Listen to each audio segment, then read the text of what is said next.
গোলাঘাটৰ তিনি ভাতৃৰ বৰ্বৰতা আৰু নৃশংসতাই জোকাৰিছে ৰাজ্য।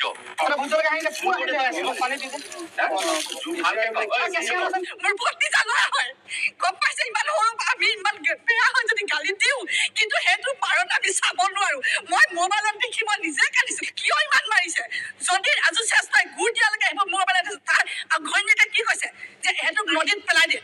4 দিনৰ পিছতো কিয় গ্ৰেপ্তাৰ নহল আছু নেতা শশাংক শ্ৰেষ্ঠ, বিজেপি নেতা ৰাজু শ্ৰেষ্ঠ আৰু শিক্ষক ৰঞ্জিত শ্ৰেষ্ঠ? তিনি হাই প্ৰফাইল ভাতৃৰ নাৰকীয় কাণ্ডক লৈ চলিছে গোলাঘাটৰ ৰেংমা গ্ৰাম।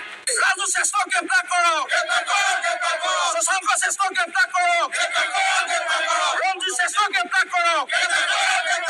We want justice. ঘটনা আছিল 30 জুলাইৰ। ধনশিৰি সমজিলাৰ আছুৰ সভাপতি শশাংক শ্ৰেষ্ঠই ঘৰৰ পৰাই উঠাই লৈ গৈছিল এগৰাকী 17 বছৰীয়া কিশোৰক। অভিযোগ আছিল ৰাজু শ্ৰেষ্ঠই চৰকাৰী মাটি দখল কৰি কৰা ৰবৰৰ বাগানৰ পৰা ৰবৰ গছৰ পুলি চুৰি কৰাৰ। সেই সন্দেহতে ধৰি বান্ধি নি অন কেমেৰা কিশোৰ আৰু যুৱকক দিয়া হল বৰ তালিবানী শাস্তি।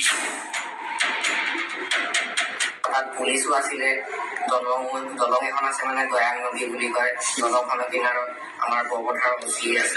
এতিয়া মৃত্যুৰে যুঁজিছে 2 কিশোৰ যুৱকে। আৰক্ষীৰ সন্মুখতে দীঘল গামছাৰ গেলাবিল দলঙৰ সমীপত অতি নৃশংসতাৰে আক্ৰমণ কৰে এটি কিশোৰ আৰু এই যুৱকজনক।